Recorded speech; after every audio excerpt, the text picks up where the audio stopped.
We were over there.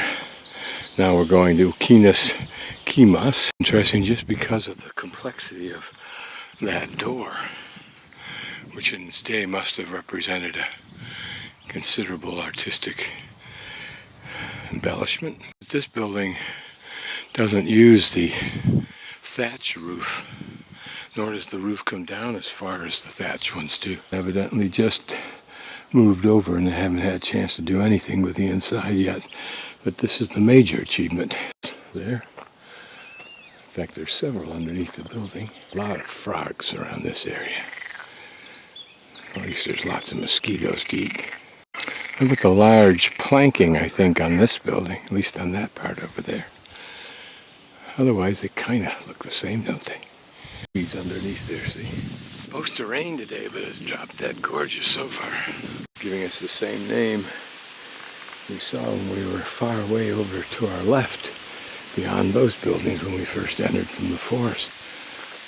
We'll go in and see if there's anything in this driveway.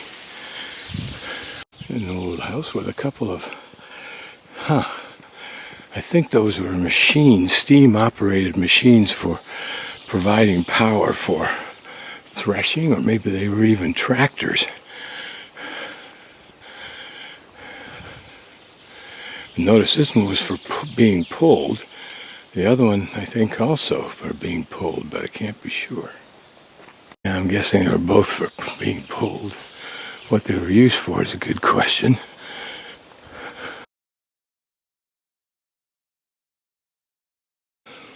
This little complex this is an old windmill. Not much left. This may have been the power axle that operated something. Isn't that interesting? Here what looks like a person's little home, whether it is or not, I don't know. I doubt it. The kind of thing that ultimately they all get to do, where the unit becomes something that actually appears to almost be lived in. We can go inside here. Notice a little fireplace there. This was a modest little place, honestly, but more than adequate, even in today's terms. Embellishments, just a little bit of detail here. It may have allowed for easier nailing to those boards also. In fact, that may serve the function of chinking inside here for maybe sheeps and other little critters. This could well have been a typical homestead that sat on a little plot of land that gave just enough to sustenance to live. Way over there, someone's able to take advantage of the bees that must hang out around here. There are little pools for mosquitoes to absolutely thrive. Modern day folks from the past. It's interesting, some kind of symbolic totems.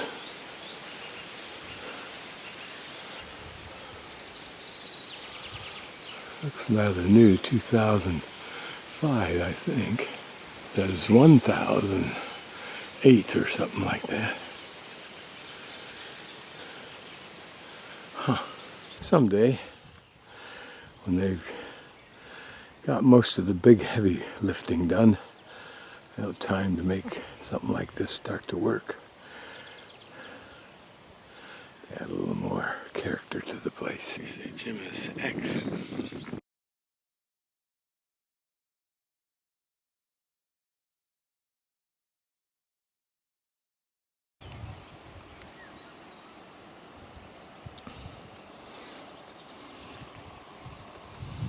Not hard to imagine we're coming into town.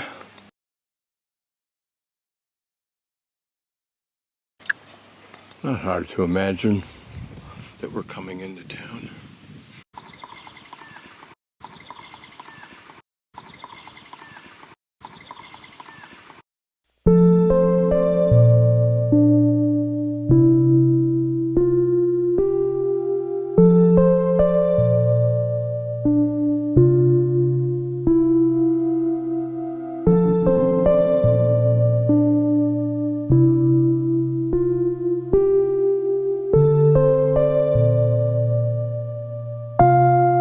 Such things such posts as this were original. Or what that door was for on the side of the building and of that room.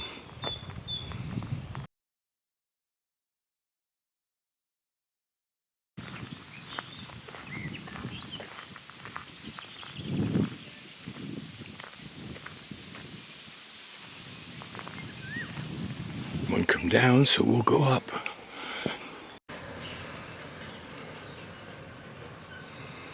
This was probably a shop down below, a business, and the owners lived upstairs. Makes sense. Interesting old building. Something you might have seen in the northwest United States. Certainly Alaska, with lots of wood. And there the town well, and do a little pan of this town with the big church up at the head of the square.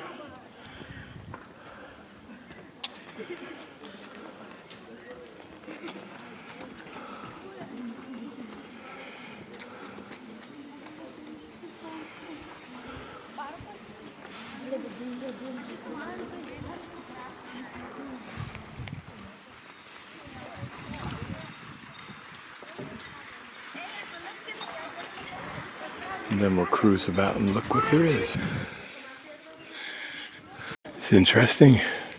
Looks like this log building was purposely and originally an addition to this building on the left, or vice versa.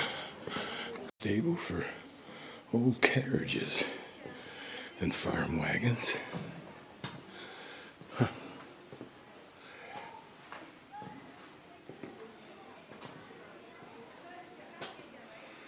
Imagine the people that rode in these. Imagine the times of year they rode in them.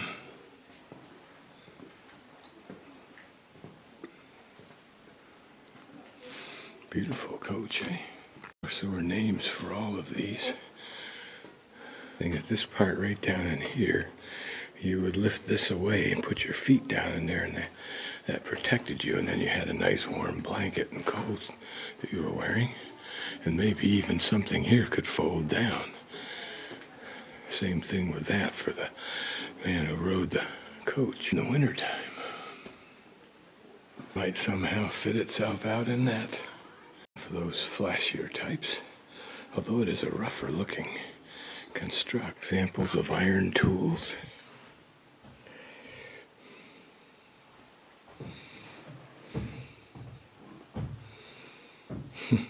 The thing to remember is that all of these were heavily worn by who knows how many generations of humans.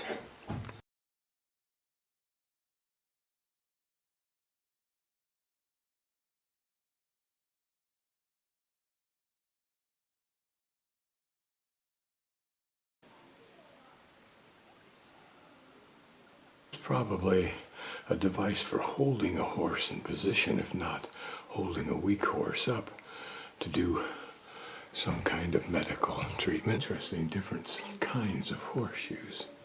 I never realized there were. Look at these two here.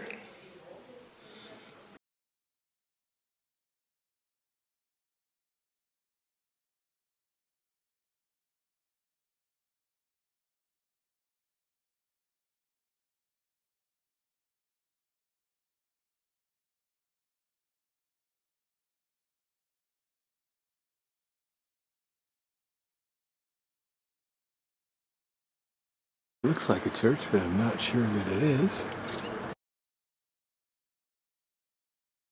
Maybe even a liquor store in its day.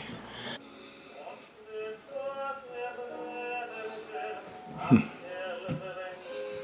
lovely setting. Mom's kitchen. Boy. Just a mercantile store, probably any mercantile store had everything you could imagine. It was like a teeny Walmart, at least for what they thought the people could afford to buy and needed.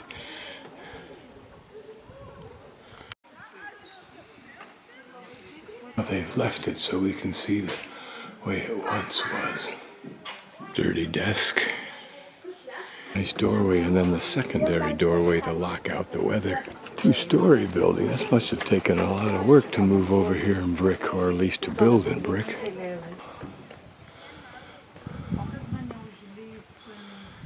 Double windows. Foot of separation is still there. Oh, a lot of work to build all this out. Huh. Entering into this church, which appears to be either absolutely brand new or certainly totally restored, stripping wood right down to the bare.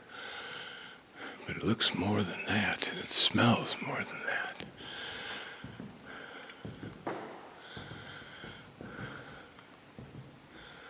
But it gives us an idea of what churches would have looked like before they could build them out of stone, particularly in rural areas, long before they had the resources of money or stone. Choir loft, some carved wooden icons. Knows what their provenance is.